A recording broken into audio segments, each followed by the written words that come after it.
जे बदलापूरमध्ये जे शाळेमध्ये झालं, मला असं वाटते की असे बुद्धीचे आणि असे राक्षस विचारधाराचे जे लोक आहे त्यांना भर चौकामध्ये आणून त्यांना पहिले फाशी दिली पाहिजे. आणि आमचे गृहमंत्री सक्षम आहे, पण असे बुद्धीचे जे लोक आहे, असे राक्षस विचाराचे जे लोक आहे, त्यांना आता कायद्याचा काही भीती राहिली नाही.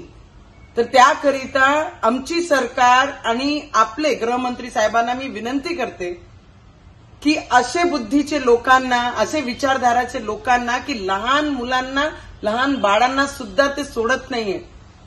कालचंच आहे, काल रक्षाबंधन झाली, मी स्वतः पोस्ट केलं की सगळे भावांनी ज्या हातावर आम्ही राखी बांधतोय त्या हातांनी महिलांची आपण रक्षा केली पाहिजे, नाही की त्या महिलांवर आपण अत्याचार केला पाहिजे.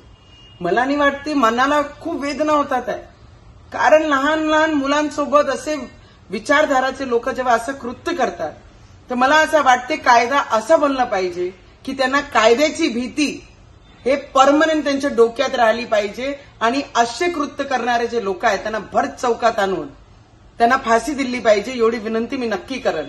कारण खूप वेदना होता, एक महिला म्हणून, एक आई म्हणून.